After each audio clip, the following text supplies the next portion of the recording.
नमस्कार, मेरा नाम नितिश ठाकुर है। कोंडली विधानसभा के हर प्रत्याशी से हमने आपकी बातचीत कराई, हमने उनसे सवाल पूछे जो आपके हिस्से के थे। लेकिन अब भारतीय जनता पार्टी जो बीते 15 साल से म्युनिसिपल कॉरपोरेशन डिपार्टमेंट में राज कर रही है, उनसे सवाल पूछना बहुत ज़रूरी है। तो यहाँ से कोंडली वार्ड नंबर 193 से मुनेश डेढ़ा जी उम्मीदवार हैं भारतीय जनता पार्टी की। तो क्या कहना चाहेंगे? अच्छा लग रहा है, अच्छा लोगों को रिस्पांस आ रहा है, सोसाइटी से अच्छा रिस्पांस आ रहा है, गांव से अच्छा रिस्पांस आ रहा है, क्योंकि मैं इस क्षेत्र की बेटी हूं और बखूबी सब चीज़ों को समझती हूं। सभी लोगों का बहुत प्यार उमड़ रहा है और लोग बड़े खुश होते हैं जब मैं सोसाइटियों में वोट के लिए जाती हूँ। डोर टू डोर में जब कैंपेनिंग करने गई थी तो उस टाइम लोग बड़े खुश होकर अपने वेलकम करते थे, बाकायदा बैठा के सबसे पहले मुंह मीठा कराते थे कि भाजपा का प्रत्याशी है। हालांकि सवाल भारतीय जनता पार्टी को लेकर के बहुत उठते हैं, क्योंकि बीते 15 साल से भारतीय जनता पार्टी का राज रहा है म्युनिसिपल कॉरपोरेशन डिपार्टमेंट में। तो उसके बावजूद भी कैसे आप सरवाइव करेंगे? आपको लगता है कि आप जीत पाएंगे? डेफिनेटली जीत पाऊंगी। और भाजपा सरकार ने काम किया है, कौन कहता है कि एमसीडी के अंदर उन्होंने काम नहीं किया। कोविड के दौरान 9 अस्पताल खोले हैं। एमसीडी केजरीवाल जी ने अभी 32,000 करोड़ के आसपास बकाया रखा हुआ है एमसीडी का, उसके बावजूद भी एमसीडी में वो 100% अपना दे रहे हैं। नए स्कूल खोले हैं, स्कूलों की मरम्मतें भी कराई हैं और शायद केजरीवाल जी के स्कूलों से बेस्ट स्कूल जो है एमसीडी के स्कूल है। तो कौन कहता है कि भाजपा ने काम नहीं करा। उन्होंने पार्क खुलवाए हैं, कोविड के दौरान वैक्सीन दी है लोगों को, कोविड के दौरान 9 अस्पताल उन्होंने खोले हैं और सभी कार्यकर्ता सभी ने बड़े दिल से कोविड के दौरान बिना अपनी जान की फिक्र किए, अपनी जान का जोखिम लेते हुए उन्होंने लोगों की सेवाएं की हैं। अच्छा, जो भारतीय जनता पार्टी पर आरोप ये भी लग रहा है कि वो दूसरी पार्टियों की छवि गिरा करके अपनी पार्टी को ऊपर उठाना चाहती है। जैसे कि वो आम आदमी पार्टी के लगातार वीडियोस लीक करवा रही है, चाहे वो सत्येंद्र जैन का वीडियो या फिर किसी और का। तो छवि गिराने वाली क्या क्या सिस्टम है? मुझे सिर्फ इतना बताइए, छवि गिराने वाली ये जनता है। आज सोशल मीडिया है और सोशल मीडिया के थ्रू जो चीज़ गलत है वो 2 मिनट के अंदर अंदर पूरी दुनिया में वायरल हो जाती है। और छवि गिराने की मुझे बात आप इतनी बताइए कि सत्येंद्र जैन की छवि इसमें गिराई कहाँ है। हमारे अरविंद केजरीवाल जी हमें ये बताएंगे कि उन्हें इस्तीफा दिलाया क्यों नहीं सत्येंद्र जैन को, जो वो 4 महीने से जेल में बैठे हैं, उसके बावजूद भी मंत्री पद पे है। तो इस्तीफा क्यों नहीं दिलाया, उसका एक रीज़न मुझे बताइए। तो ये अपने करतूतों को, अपने कारनामों को छुपाने के लिए किसी दूसरे पे थोपना वो जायज़ नहीं है।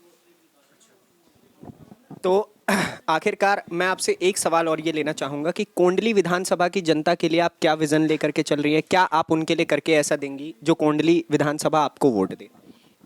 कोंडली विधानसभा के लिए मेरे 2 विज़न हैं। फर्स्ट ऑफ ऑल कि मेरा जो वार्ड 193 है वो सबसे साफ सुथरा वार्ड में गिना जाए। 250 वार्ड में से अगर जो पहले नंबर पे वार्ड गिरा जाएगा सफाई में, तो वो मेरा वार्ड गिना जाएगा। भ्रष्टाचार मुक्त होगा मेरा वार्ड। और तीसरा, जो मैं अपने कुछ सीनियर सिटीजन के लिए देखती हूँ कि उन लोगों को स्पेस नहीं मिल पाता एक ठीक से बैठने के लिए, तो उन लोगों के लिए एक स्पेस कायम करना जहाँ पे वो अपना टाइम स्पेंड कर सके। और इससे हट के जो लोगों की ज़रूरत होगी, जनता की ज़रूरत होगी, बाकायदा मैं अपनी उम्मीद से ज़्यादा काम करने की कोशिश करूँगी। कूड़े के पहाड़ को लेकर के आम आदमी पार्टी आपको बहुत घेर रही है, तो आप कैसे उस चीज़ को संभालेंगी?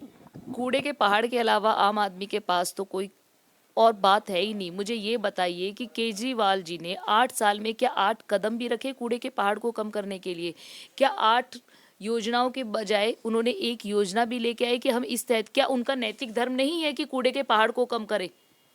या उसके लिए, लेकिन ये तो म्युनिसिपल कॉरपोरेशन डिपार्टमेंट के अंदर आता है और आप राज कर रहे हैं। उसके बावजूद भी, तभी मैं बता रही हूँ, क्या एक नैतिक धर्म नहीं है केजरीवाल जी का? वो मुख्यमंत्री है।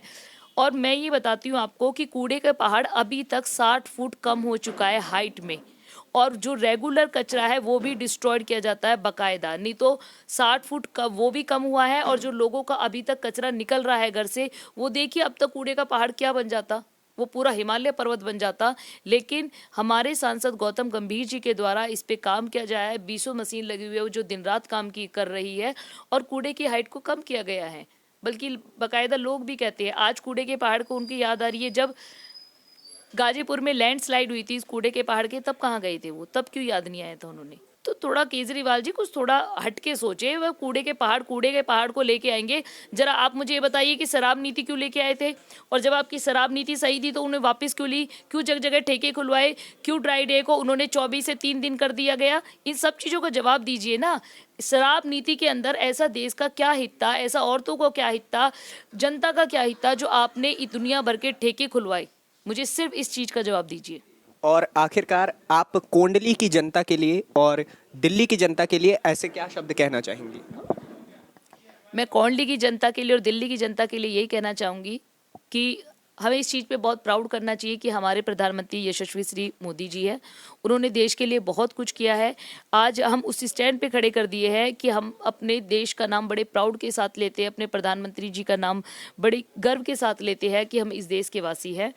और थोड़ा अब जनता को जागरूक होना चाहिए, उन्हें समझ जाना चाहिए कि झूठ के कगार पे कभी दुनिया नहीं चलती है। और अरविंद केजरीवाल जी ने इतने झूठ बोले हैं कि शायद ही इतना झूठ कोई हो सके। दुनिया का अगर नंबर 1 झूठा इंसान कहा जाए तो उसमें अरविंद केजरीवाल जी का नाम आएगा।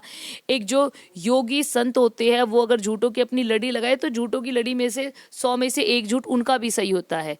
लेकिन अरविंद केजरीवाल का जितने के जितने इन्होंने झूठ बोले अब तक सभी झूठ है। प्रदूषण से दिल्ली बेहाल हुई पड़ी है, लोग परेशानियां झेल रहे हैं, छोटी छोटी उम्र में बच्चों को अटैक आ रहे हैं। लेकिन अरविंद केजरीवाल जी इस चीज़ के ऊपर ना सोच के कूड़े के पहाड़ के बारे में सोचेंगे। तो अरविंद केजरीवाल जी, मैं आपको सिर्फ इतना सुझाव देती हूँ कि थोड़ी सी अपनी मेंटलिटी को थोड़ा सा बढ़ाइए और सोचिए कि जनता के हित में आप क्या कर सकते हैं। और आखिरकार एक आखिरी सवाल, जो हर कोई ब्लेम लगाता है, हर पार्टी ब्लेम लगा रही है, चाहे अभी हमने कांग्रेस की रैली की, आम आदमी पार्टी की और काफ़ी सारी रैलियां की, उन सभी का आरोप ये है कि जो भी छोटे से छोटा प्रत्याशी हो या फिर मुख्यमंत्री पद का चुनाव हो या फिर कोई सा भी चुनाव हो, ये सभी के सभी नरेंद्र मोदी के दम पर लड़े जाते हैं। इनका अपना कोई कार्य नहीं होता, अपना कोई छवि नहीं होती, अपना कोई दम नहीं होता। ये बस नरेंद्र मोदी के दम पर भारतीय जनता पार्टी चल रही है। देखिए, इस चीज़ में जो आप ये चीज़ कह रहे हो कि नरेंद्र मोदी जी के दम पे भारतीय जनता पार्टी चल रही है, इसमें कुछ गलत नहीं है। एक मुखिया होता है और मुखिया के ऊपर एक घर चलता है। किसी भी परिवार का एक मुखिया होना जरूरी है। अगर 10 मुखिया होंगे तो वो घर कभी नहीं चलता। और हर फैमिली का एक मुखिया होता है, वो मुखिया ही अपने घर को सही दिशा निर्देश देता है। और इस भारतीय जनता पार्टी के हम गर्व के साथ कहते हैं कि हमारे मुखिया यशस्वी श्री नरेंद्र मोदी जी हैं। और केजरीवाल जी ऐसी पार्टी के मुखिया है कि वो अपनी पार्टी को संभाल ही नहीं पा रहे, तभी उनकी पार्टी में दुनिया भर के भ्रष्ट नेता पैदा हो गए हैं जो जेल के अंदर पड़े हैं 4-4 महीनों से। तो इस चीज़ में कहने में क्या गलती है कि ये पार्टी मोदी जी के थ्रू चल रही है? इसमें कोई नहीं है। हमें तो बड़ा प्राउड फील होता है कि हाँ, मोदी, हमारे यशस्वी प्रधानमंत्री जो मोदी जी हैं, उनके ऊपर हमें गर्व होता है। बल्कि ठीक है, हमारे साथ बातचीत करने के लिए आपका बहुत बहुत धन्यवाद। तो ये थी हमारे साथ वार्ड नंबर 193 की प्रत्याशी मुनेश डेढ़ा जी। और बाकी आपका क्या कहना है? आपके हक में वोट है, आप वोट दीजिए, ज़रूर दीजिएगा। 4 तारीख को बटन ज़रूर दबाइएगा। ये आपके ऊपर डिपेंड करता है कि आप किसी भी पार्टी को वोट करें, लेकिन आपका एक एक वोट कीमती है। हर बार अंत में मैं यही कह रहा हूँ, इसका मतलब वो ज़रूर कीमती है। धन्यवाद, नमस्कार।